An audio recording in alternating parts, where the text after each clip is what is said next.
I am Rachel Humphrey with DEI Advisors. We are an Arizona nonprofit organization dedicated to empowering personal success in the hospitality industry. And I am delighted to welcome to the show today Dr. Jeffrey O, who's the CEO of St. Justine Hotels and the president of the International Hospitality Institute. And if you don't know more about him than that, then I encourage you to go over to deiadvisors.org and check out his bio. But today, please help me welcome to the show Dr. Jeffrey O. Thank you, Rachel. Thank you, Rachel. I appreciate your finding time to catch up and looking forward to a great conversation. Thank you. Absolutely. Well, one of my favorite things about the hospitality industry is how incredibly unique each of our paths to leadership can be. There is no one straight check the box path from A to B. And so I'm hoping you can take a couple minutes and just tell us about your personal journey and how you got to the various roles that you hold today. Yeah, thank you. That's an excellent question, Rachel. My journey started years and years ago. I'm going to try not to date myself. And I started working in a hotel. It was actually a Marriott property as a front desk agent. And I just sort of stumbled into hospitality. And I worked as a front desk agent and eventually was promoted to night audit manager and then front desk manager. And then moved on to AGM and GM and then went corporate to VP of Operations, Divisional Vice President of Operations, COO, and CEO. It's been an interesting journey. I love interacting with people. I love meeting people. I love the entire engagement piece. And I can't imagine doing anything else. I'm not very good at a lot of things. This is something I think I'm fairly good at. And I just fell into it. I fell in love with it. And I can't think of a better profession that I could have got into. So really, really excited and blessed to be in the hospitality industry. Well, what an exciting message too, both coming through all of the different roles, but so many different responsibilities and learning so many different aspects of the industry. And we'll definitely cover some of those as we continue talking a little bit today. One of the things when we talk about leadership, there are some people who say, I never expected to be in a leadership role in my career. I would be one of those. And then there are others that said, you know what, I felt early on that I was really destined or destined to be a leader. Can you talk a little bit about which category maybe you fall into? If it was from early on, what was it about it? If not, was there maybe a pivotal moment where you realized that leadership could be in your future?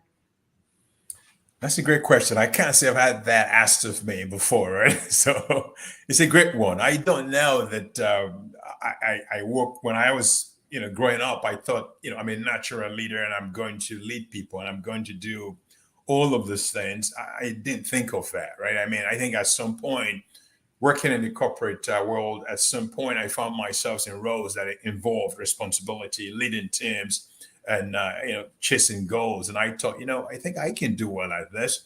And I really developed my leadership bone or muscle, if you can call it that, by constantly reading about leadership, learning from people who have more experience than I have, or way smarter than I could ever be, reading about their journeys, studying their stories, and trying to pull, glean some information out of that would enhance me as a person. So I think I've been in a very receptive mode when it comes to leadership. I don't think you could possibly know all that there is to know about leadership. There are more books written on leadership than any other subject. I mean, it's just so many topics. I've written a couple myself and published a couple. It's such a vast world. I did my PhD studies in leadership. It's very, very vast. There are so many aspects to it. So I didn't grow up thinking I was going to be a leader and I was going to do all of the things I've been very fortunate and privileged to achieve. But at some point in my career, while working in different positions, I realized I needed to keep developing myself, learning how to be a better and a more effective leader, a more compassionate leader. And I just kept working at it and learning from people who were much smarter than me. And I think eventually, I just kept moving up, progressing into different roles, with more and more responsibility. And that's just what my journey has been. We hear that from so many leaders nowadays, that this idea of curiosity or continuous growth or wanting to learn more or emulate others is such a big part of their path. That's a great segue actually to developing new skills. As we advance through our careers, sometimes we encounter a skill that we didn't realize would be so important for us as a leader. And we really need to go out and fine tune it or even develop it from scratch. Or if we can't, we need to surround ourselves with other executives who really possess this strong skill. Have there been any examples that you found along the way where you said, you know what, I stumbled on something and I realized that that was not a strong set of mine and I set out to develop it some more?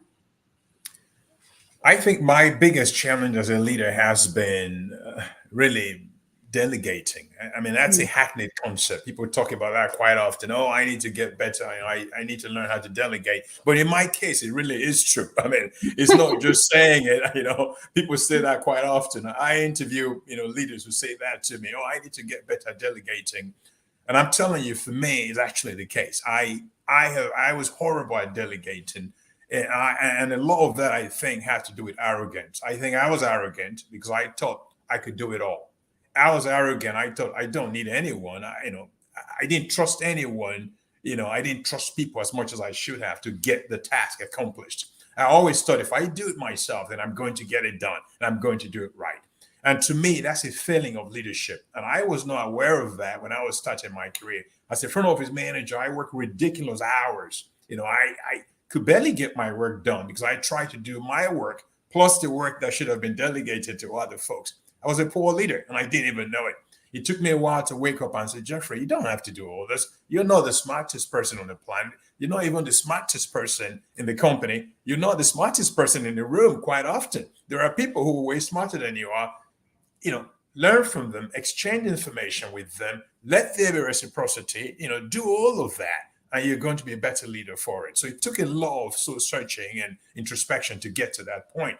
That has been my biggest weakness, being able to delegate, being able to know that I can't do it all, I don't know it all, and trust other people to deliver the results. I'm getting better at it. I'm much better now than I was years and years ago.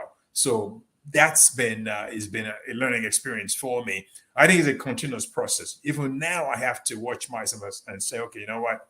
Stop. Let someone else do that. You don't have to do that. You don't have to respond to every email. You don't have to follow up on every item that requires follow up. So I'm a work in progress. I'm much, much better than I used to be, but I can't tell you that I'm absolutely where I need to be. So I'm still working on it. I love that answer so much, and I really appreciate your sharing that. I think that's something that you and I probably have in common. Mine was a combination of, I know I'll get it done and I'll get it done how I want to get it done, but it was also feeling guilty about asking others to add something else to their plate. People are so busy everywhere that I was like, oh, I feel terribly asking. And it became very difficult, but you're right. As you start doing it and you build trust and you have success and positive results, it becomes easier and easier to do. But I can really appreciate that very much. One of the things that I love to do is to share with our audience why I have asked someone to join us as a guest on DEI Advisors, because in some way, I have felt that they've really impacted my career and or the hospitality industry. As I shared with you earlier, you're the first guest that I have interviewed that I have not met before, although we have tried several times. Absolutely. Yes. And so I really wanted to share that. One of the things with the International Hospitality Institute that I am so grateful for and so proud of is the celebration of the amazing people in our industry. There are so many people working so hard for so many other people, wanting to bring about great change, wanting to see our industry thrive.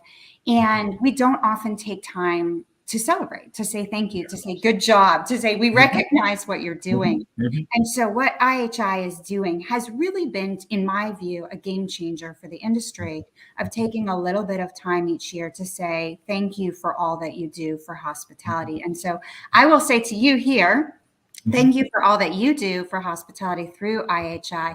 But I also want to tie that into specifically getting involved with boards, associations, and nonprofits, because so many great leaders, not just about giving back, but really talk about leadership skills that they have developed through these additional roles that they have had at various points in their careers. Can you talk a little bit about why it's so important for you to participate in these additional endeavors, because you've got a full-time day job, a couple of them actually, and maybe some of the leadership skills that you've learned through those channels that have been different from in maybe the for-profit corporate world?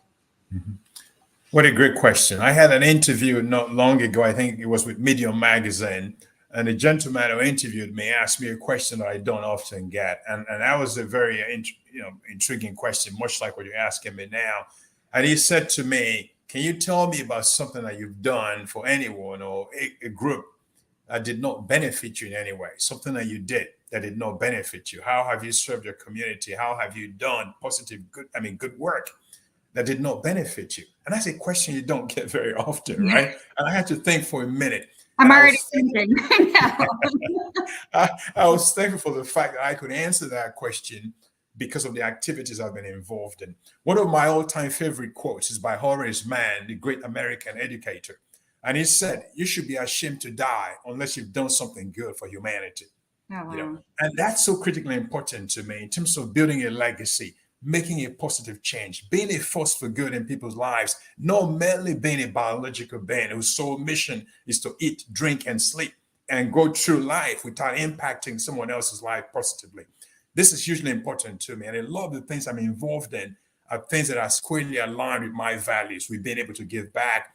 IHI, thanks for mentioning, what you said about IHI, is our mission really to do all of those things for the hospitality industry. We're not doing it to make money. We make money in other ways. But a lot of what we do is premised on service, on giving back, on recognizing the people who are toiling every day, unseen, unsung.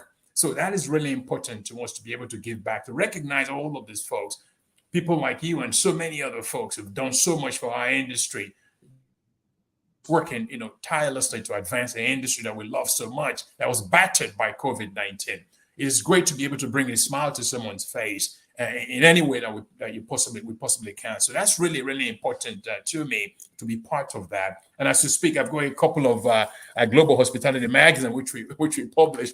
You can see, we recognize folks who are doing great things, and it's our mission, and it's been our mission, to continue to do those things and really shine the light of hospitality. So I've been involved in many organizations that are providing, services to the industry, not only hospitality, to people, community service, all kinds of things. I recently took over as chairman, I guess. I don't really like that term too much, but it's okay. It's what it is, right? It sounds so pretentious, but I recently took over as chairman of the Hoteliers Guild based in Lugano, Ticino, Switzerland, where I work with some really amazing people who are doing a lot of things. And one of the great programs we currently are carrying out in the Hoteliers Guild is providing scholarship opportunities to people from countries that are really struggling financially, people who don't have the means to go, get a higher education. And we're bringing these folks into Europe and providing pathways for them to get a university degree. We've already sponsored many students, and we've got many more students that we're going to be sponsoring going forward. So programs like that are very much of interest to me. What IHI is doing is very much of interest to me. It's very difficult juggling what I am doing at St. Justine and also juggling IHI. We're currently looking to recruit a CEO who's going to take over from me. We've not identified someone yet, but that is hugely important to me, to be able to give back to our industry, to be able to help in any little way that we possibly can. And I appreciate you taking the time to call that out. That's been your mission as well. I know that for a fact. And that's why I'm a big fan of the work that you do, that DEI Advisors do. Thank you. Well, thank you so much for that. And we are very grateful both on the scholarship side, like I said, the recognition side. It's so critically important for our industry. And with that comes the opportunity to both be mentored and be a champion for someone else, but also to be a mentee along the way. Have there been people in your path, in your career, specific or generally, who have really served as a great champion for you? And where do you see the role of mentors and champions in the hospitality industry? Yeah, mentoring is a huge part, should be a huge part of our industry. There's an organization in the UK that's doing some really great work. It's called Otolo. I'm going to mention them because they've done such great work. And I was recognized by them last year. I received, an award from them for my mentoring work. Very important. I have people reach out to me on a daily basis. People that I know, people who've never even met me. They reach out to me for advice through LinkedIn. They connect with me and say, I just want to pick your brains about this. I want to buy a hotel. How do I get started? I want to work in the industry. I want to transition from food and beverage to rooms. What do I do? And I take time to connect with these folks. I make out time, 10 minutes, 5 minutes, 20 minutes of my day, people that I don't know. And when they hear this interview, they're going to say, yeah, I've taken time to do that. I continue to do that. So I have been a mentor to many, many people, and I've had many folks mentor me. Hoshuzi, my colleague I sent, Justine, has been a great mentor and role model. He and our conversations are always so enriching. This is someone who's a legend, who's done so much for the industry, very, very passionate. He embodies the spirit of hospitality that we talk about. He's a true evangelist for hospitality, and he gets it, right? And many other folks, a gentleman I worked with called Sonny Sarah, just an absolute amazing mentor of mine. I reach out to him for advice. I call him and say, Mr. Sarah, how do I handle this? What do I do about this? What do you think of that? And he always makes our time to talk to me. So I've been very blessed. I've got many mentors. I can't possibly mention all of them. And I've also been a mentor to many others. And I mention Otolo because they are doing the kind of work that I have incredible respect for. And that's the reason I mention them on this show, on this podcast, because they're doing really great work supporting people who need to be mentored in our industry. And of course, I mentioned the Hoteliers Guild, which I'm, chairman of the Academy of Art. So there are companies and entities who are really playing an active role in improving the lives of people in their spheres, in their communities, in their companies. And I'm just very fortunate to have been able to interact with some of these folks, including the ones that I just mentioned. Well, your passion for and enthusiasm for mentors certainly comes through in listening to you talk about that, and certainly appreciate your taking so much time to field and spend time with all of the people reaching out to connect with you. That's such an important part of giving back, as you mentioned, which is a big part of your commitment as well. Pivoting a little bit to another challenge that people identify as one of the biggest obstacles that they feel like impacts their path to leadership is public speaking. And we talk a lot about maybe conference speaking, but certainly public speaking can be one-on-one with your manager. It can be at a staff meeting. It can be in a small group setting. And then, of course, the giant conferences that you and I both speak pretty regularly at. Have you always been comfortable public speaking? Do you have a preparation that you go through? How do you get yourself ready to speak? And did it always come naturally for you? Yes, it has come naturally for me. I can't seem to shut up. I mean, my biggest challenge is not being able to speak, is learning when to shut up. So my wife tells me that quite often. She says, okay, Jeffrey, I got it. Stop, please. So I try not to bore people senseless with my rambling, but I love to talk, which is how I got into hospitality. I love people. I love to talk. I love to present. I don't do a lot of preparation because I do a ton of calls. I do a lot of, speaking. So I do it so often. It's not something I need to, get revved up for because I do it very often. But I always say I've actually written a guide on public speaking. And there's anyone listening who's interested in getting that access to that course, IHI can actually offer that course to them at no charge. If they're listening and they want to take advantage of it, if they mention DEI Advisors in responding to this interview when it's posted, we'll give them free access to the course I wrote on public speaking.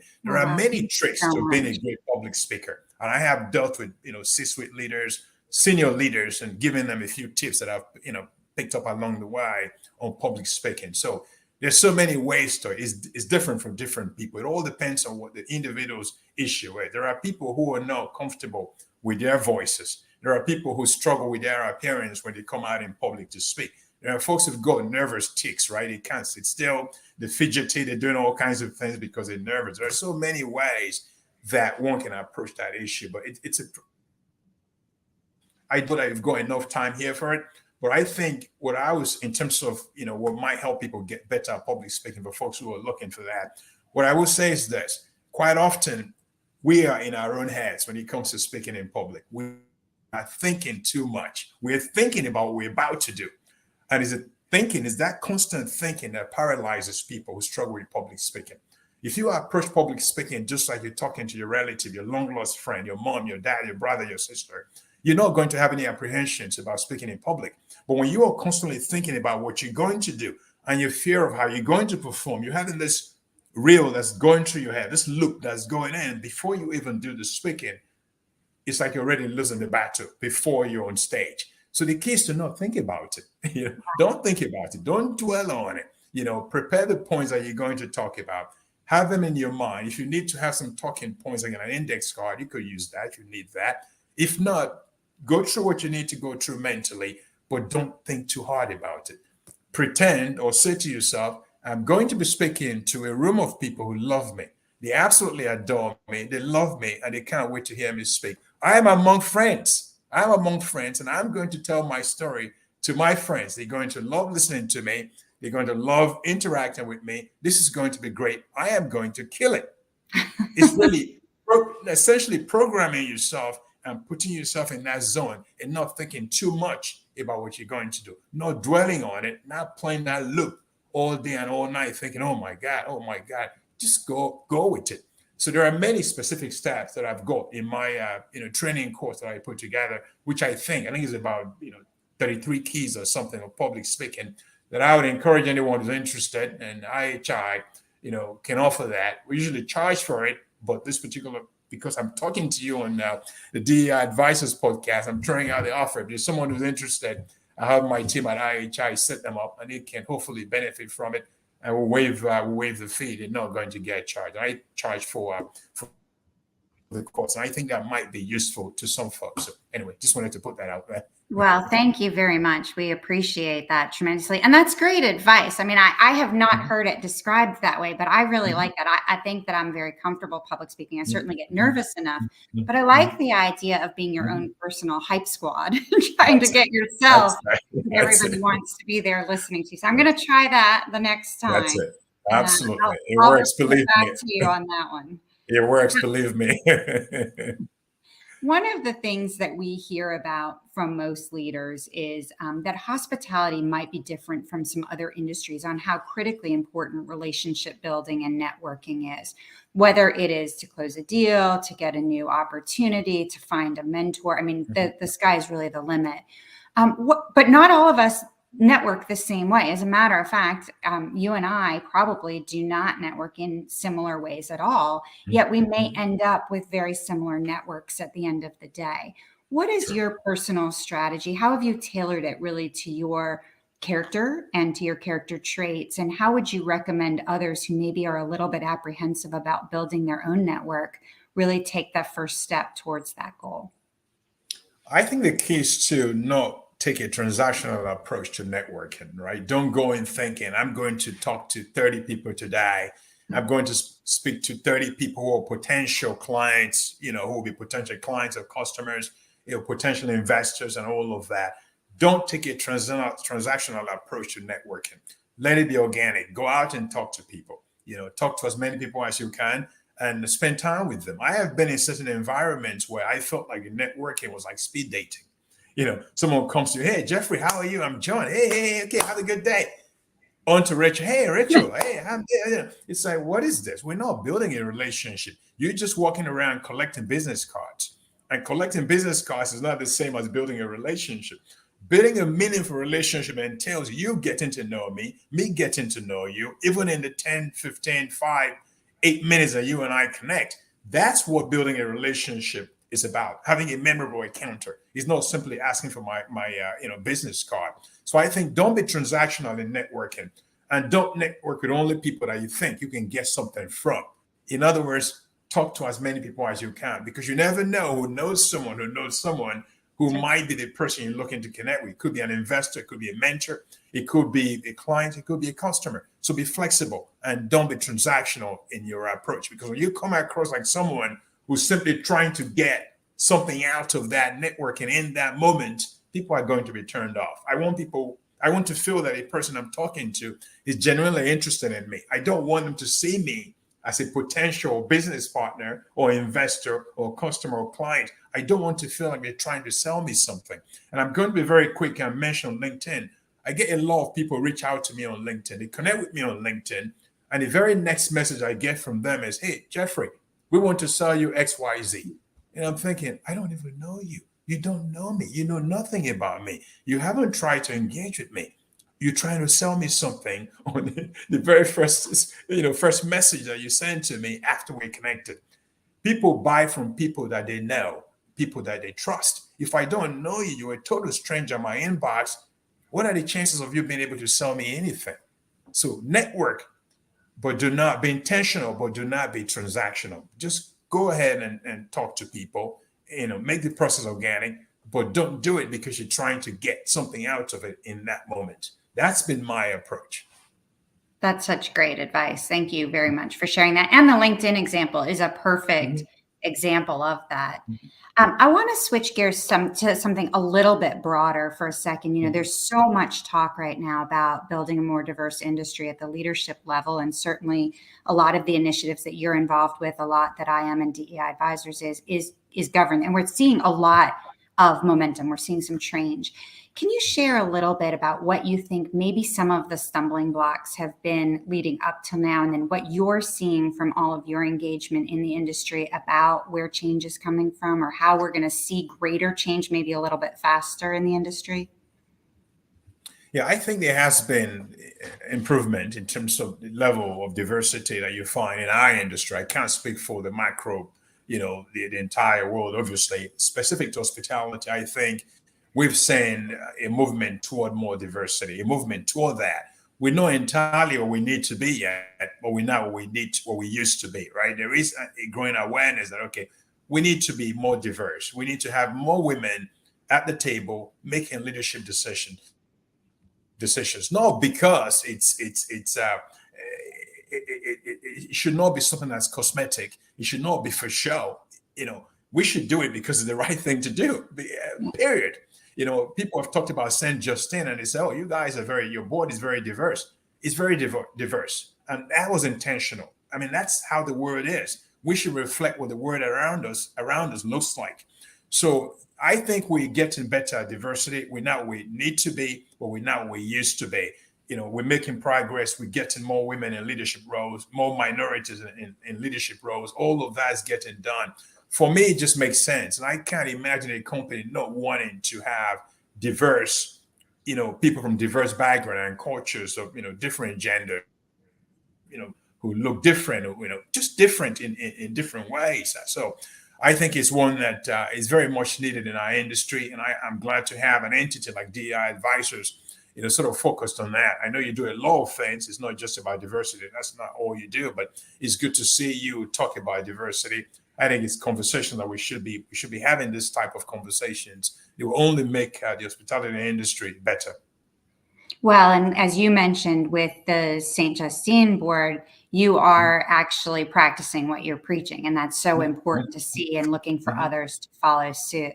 Well, Mhm. I Mhm. have enjoyed so much getting a chance to talk to you. As I mentioned, we have not had a chance to visit in the past and getting to know you a little bit more, but we are going to run short on time. So I want to wrap Mhm. up with two of my favorite questions. One is, what advice you would give to 21-year-old Jeffrey. And the reason I've always loved this question is I think we are all works in progress. And I think Mhm. reflection is a really important part of our own development and of our own Mhm. growth. Mhm. So as we sit here today, thinking about what you've accomplished, what you've had a part in, what would you tell your 21-year-old self? Very easy. Don't be so arrogant. Don't be so arrogant. The world does not orbit around you, and let other people speak. Learn from other people, and let other people do the work too. You can't do it all yourself because you don't know it all. And don't be so arrogant. And let other people speak because you know the only one who has some knowledge. And that's really what it would be. Well, coming back to the thoughts on delegating and learning different Yeah, leadership skills for yeah, sure. yeah. And then finally, I just want to wrap up. You know that DEI Advisors' motto is empowering personal success. So I'm curious if there is, you've shared a lot of insights, a lot of Mhm. lessons you've learned along the way. Do you have Mhm. a final piece of advice that you would offer to our listeners? There's so many things that we could talk about. I think I would just say that we should focus on building a legacy. When we go through life, we need to think about how can we build a legacy. What are we going to be remembered for? How are we going to touch other people's lives in meaningful ways? What are we going to be remembered for? I think if we get into what I call the legacy mindset and allow that to govern a lot of our actions, the world is going to be a better place. What is the word going to be when we are gone? What's the word going to think of us? What is the legacy that we leave behind? What lives have we touched? What have we done that's impacted humanity? And that's, I think, is so critically important that we look beyond ourselves and look at the world that we live in and think about how we can impact that world positively and have a legacy that's deeply entrenched that people are going to remember and remark on. I think that is so critically important. Wow. If you don't mind my mentioning Yep. this, MLK said the most urgent and persistent question of our time is this: what are you doing for others? Right? I mean, I remember that quote. That's the most persistent and urgent question of our time. What are you doing for others? We need to be able to answer that question. And if we can't answer that question on any given day, our work is not done. Our work is not finished. Wow, what an incredible way to end our time together, and certainly a perfect segue into thank you so much for what you do for others, for our industry, for so many people in it. It is not unnoticed, and I'm very personally appreciative, and I know as an industry we are as well. And thank you for supporting the mission of DEI Advisors and spending a little bit of time with us today. Thank you. Thank you, Rachel. You're very kind. I appreciate the time, and thank you so much. Have a lovely rest of the week. Thank you so much. And to our listeners, thank you as always for tuning in. We hope you have enjoyed what you have heard today, and that you will visit us at DEIadvisors.org to hear from the nearly 100 hospitality industry leaders who have shared their paths to leadership and tremendous journeys and insights that they have learned along the way. Again, you'll find that at DEIadvisors.org. You can also stream DEI Advisors on your favorite podcast streaming channel. So, Dr. Jeffrey O, thank you so much again, and thank you to everybody.